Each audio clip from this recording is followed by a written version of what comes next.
Assalamualaikum dan salam sejahtera. Saya Nursalsyah binti Saleh. Saya merupakan ahli kumpulan 1 pengaitan etika dan peradaban. Saya dari Fakulti Sains Sosial dan Kemanusiaan. Pada hari ini saya akan mengulaskan tentang salah satu kebaikan penggunaan ICT. Antara kebaikan penggunaan ICT dalam kehidupan masyarakat ialah merapatkan hubungan sesama masyarakat. Dalam menikmati kecanggihan dunia internet ini, media sosial merupakan salah satu platform yang sering digunakan dan sedikit sebanyak telah menyemai sikap perpaduan dalam kalangan masyarakat. Malaysia juga merupakan sebuah negara yang mempunyai pelbagai etnik, budaya, dan agama. Kesepakatan nasional merupakan teras kekuatan dan juga keselamatan negara. Oleh itu, kesepaduan negara akan terhasil melalui ikatan perpaduan dalam kalangan rakyat Malaysia. Begitu juga dengan kesepaduan masyarakat Malaysia yang dapat menjalinkan hubungan kerjasama antara semua rakyat, tidak kira kaum, warna kulit, dan bangsa. Benih perpaduan antara rakyat perlu ditanam dalam sanubari generasi muda agar model insan yang sempurna dapat dilahirkan. Oleh itu, jika benih perpaduan disemai dalam kehidupan generasi muda, Malaysia juga akan menjadi negara yang jauh daripada permusuhan dan keharmonian dalam negara dapat dihasilkan dan juga ditetapkan oleh masyarakat. Sekian, itu saja dari saya.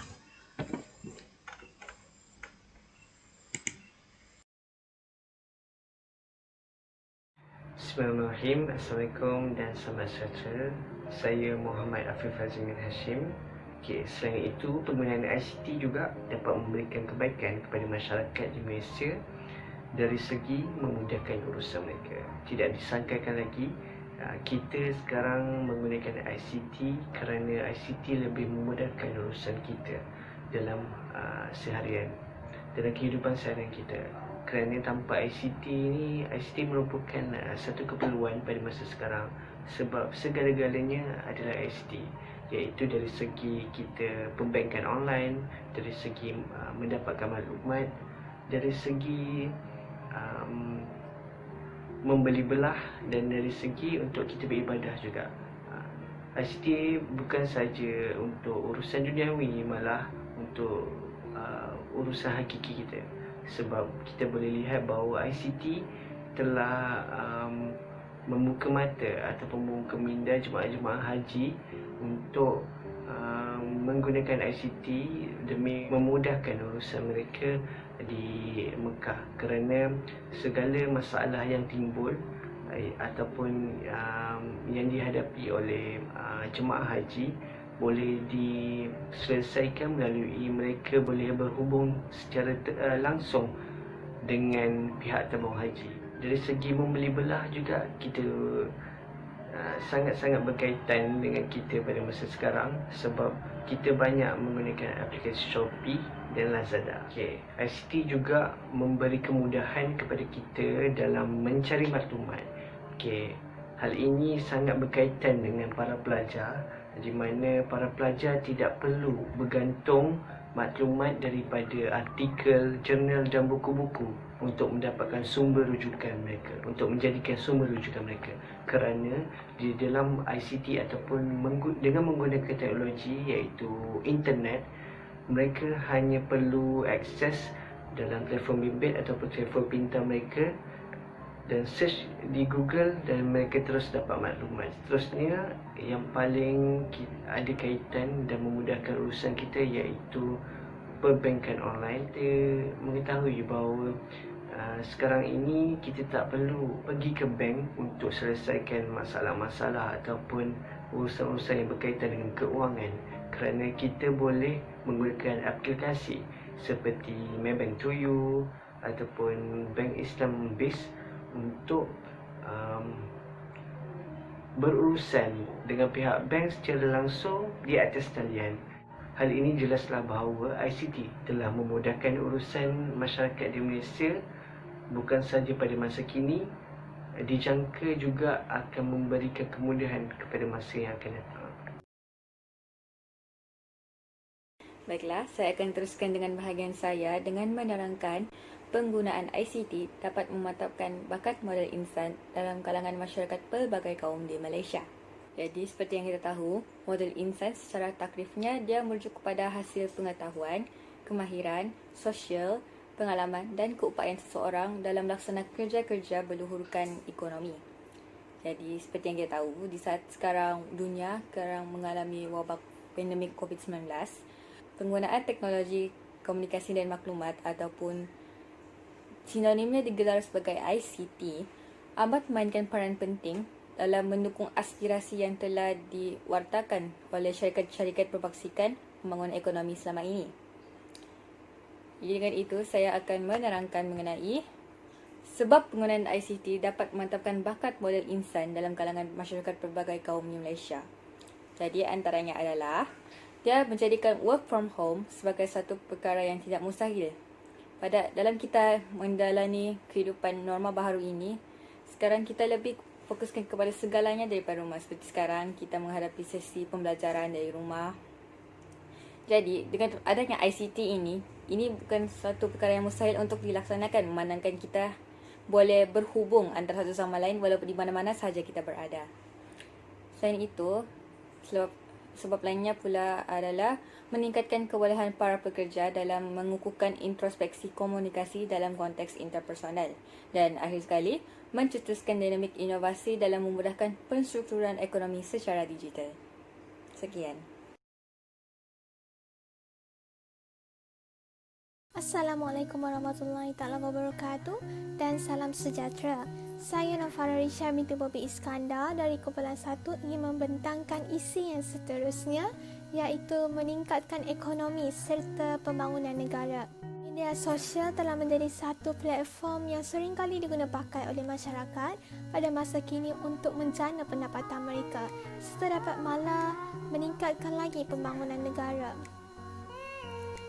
Terdapat satu kajian yang telah dilakukan oleh Suruhanjaya Syarikat Malaysia iaitu menyatakan bahawa sebanyak 50,882 individu atau peniaga yang telah mendaftarkan diri di bawah pihak SSM ini.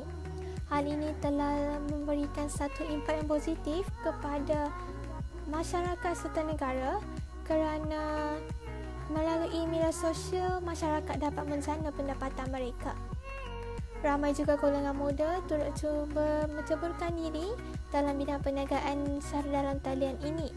Hal ini kerana dapat membantu mereka serta membantu keluarga untuk menjana pembelanjaan harian mereka untuk membeli barang keperluan dan barang kehendak mereka. Sepanjang pandemik COVID-19 ini, kita dapat ketahui bahawa terdapat juga individu ataupun organisasi yang terjejas dengan krisis pandemik COVID-19 ini. Oleh itu, terdapat juga segelintir atau sesetengah syarikat yang telah cuba menceburkan diri untuk mewujudkan perniagaan secara dalam talian. Hal ini sememangnya dapat memberikan impak yang positif kepada individu, peniaga serta ekonomi negara pada masa kini.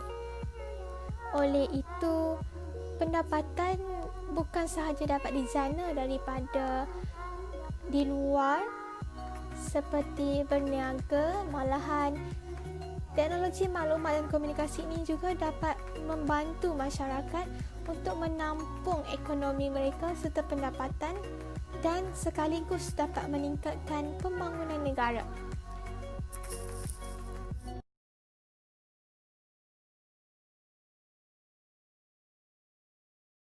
Keburukan penggunaan teknologi maklumat dan komunikasi ini adalah dapat mewujudkan masalah plagiarisme atau plagiat dalam kalangan masyarakat.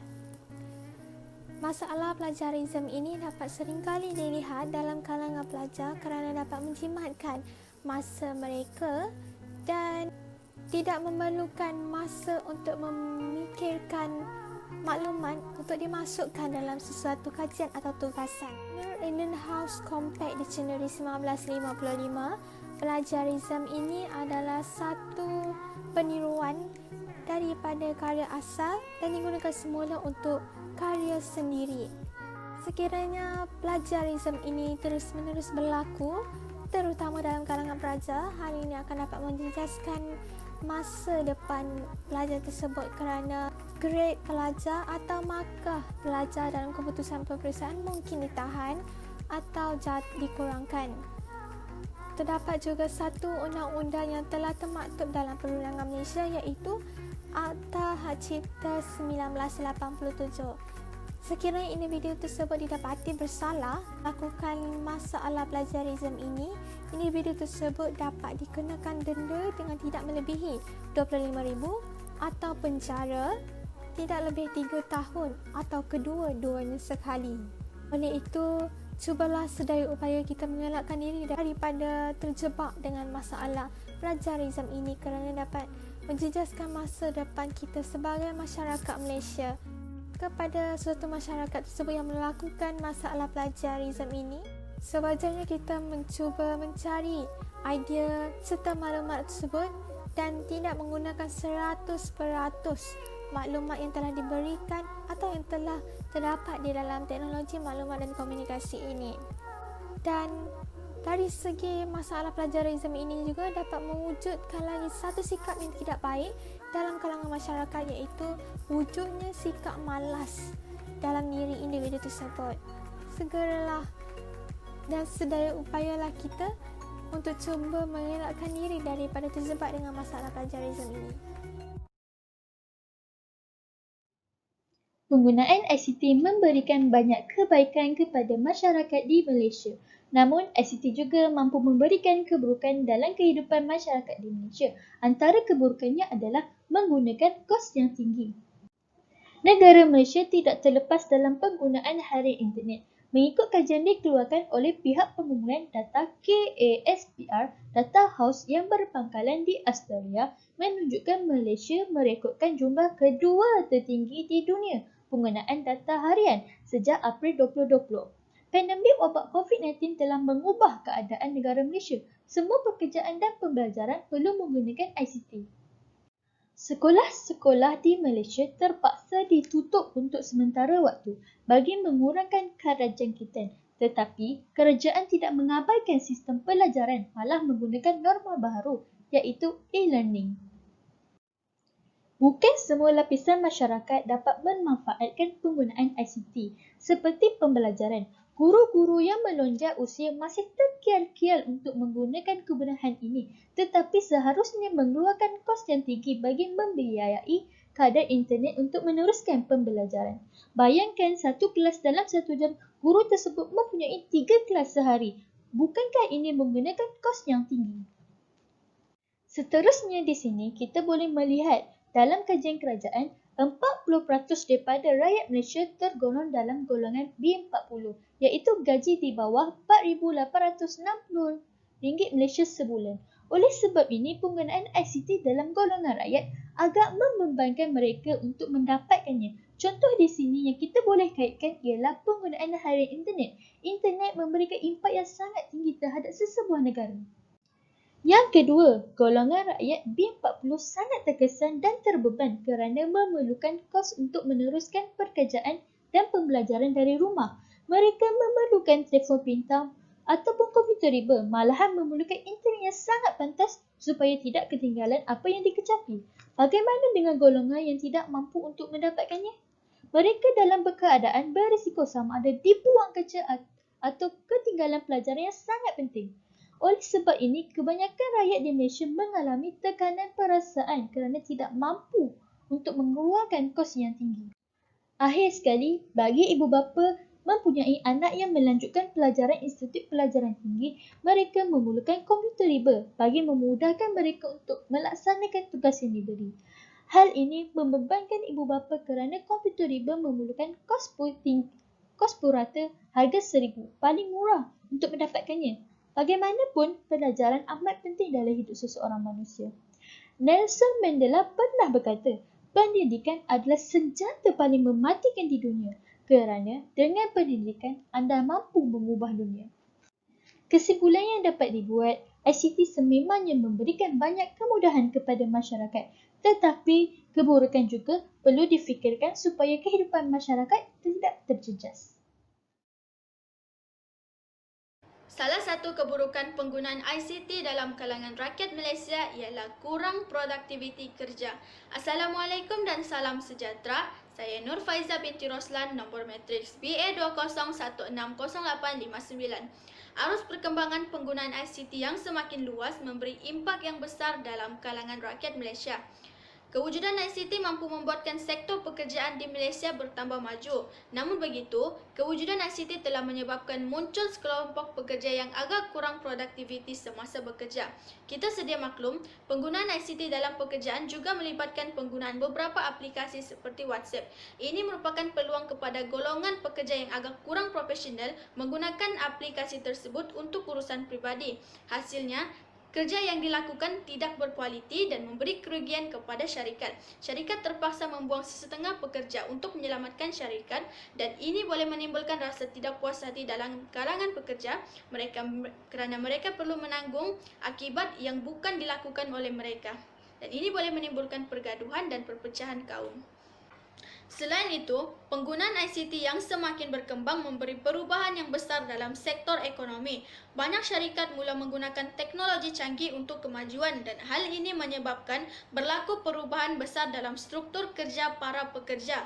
Ramai pekerja terpaksa berjinak-jinak dengan perubahan yang baru dan bagi setengah pekerja yang kurang cekap, mereka menghadapi tekanan dan kemurungan kerana perlu menyiapkan tugasan yang bukan bidang mereka.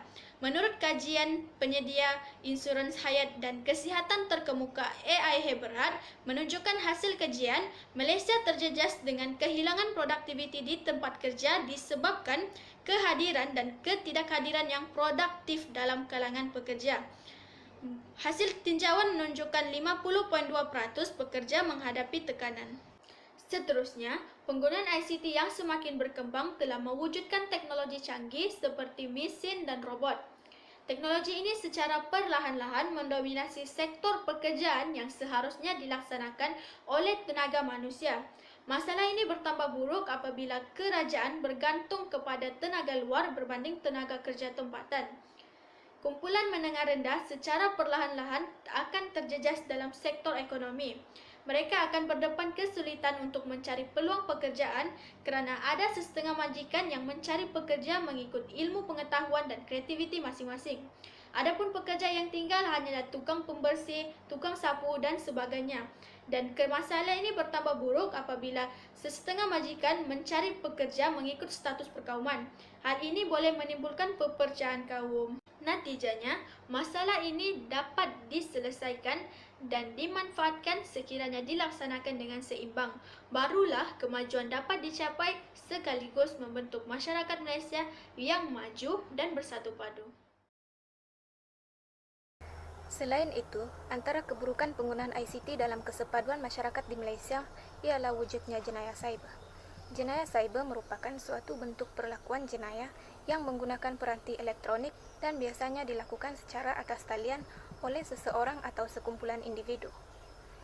Lapangan jenayah cyber amat berbeza dengan jenayah konvensional yang lain, kerana jenayah ini dapat dilakukan dengan pantas dan selalunya tidak mempunyai kesan nyata menyebabkan proses pendakwaan sukar dilaksanakan. Salah satu contoh jenayah cyber merupakan hacking atau penggodaman. Penggodaman merupakan suatu tindakan mengakses akaun atau sistem tanpa sebarang kebenaran atau keizinan daripada pemilik akaun atau agensi yang digodam. Penggodam biasanya akan mencuri, memadam atau mengubah suai maklumat yang terdapat di dalam akaun atau sistem program tersebut. Terdapat juga penggodam yang tidak mempunyai niat seperti untuk mencuri. Sebaliknya hanya ingin menguji kehandalan diri walaupun perkara ini tetap menyalahi etika moral. Pemindahan wang secara haram merupakan pengalihan wang daripada akaun seseorang individu atau sesebuah organisasi kepada akaun individu yang melakukan jenayah tersebut. Jenayah yang lebih bersifat kepada pecah amanah ini biasanya dilakukan oleh mereka yang dipercayai untuk menguruskan organisasi tersebut, tetapi menyalahguna kuasa tersebut. Sebagai contoh, salah satu kes populer yang pernah berlaku di Malaysia, yang melibatkan seorang lelaki bernama Aman Shah, telah didapati bersalah kerana telah mengaut keuntungan hasil daripada aktiviti pemindahan wang secara haram ini. Jenayah cyber ini berlaku apabila wujudnya perkembangan teknologi maklumat di strata dunia. Dalam kita mengejar dunia tanpa sempadan, tidak dinafikan penyalahgunaan teknologi oleh individu yang tidak bertanggung jawab ini memberikan cabaran dan kebimbangan terhadap segenap lapisan masyarakat. Jelaslah bahawa di sebalik kemudahan kemajuan teknologi maklumat dan komunikasi yang dapat kita perolehi ini, terdapat juga banyak keburukan, dan salah satunya ialah berlakunya peningkatan kes jenayah cyber.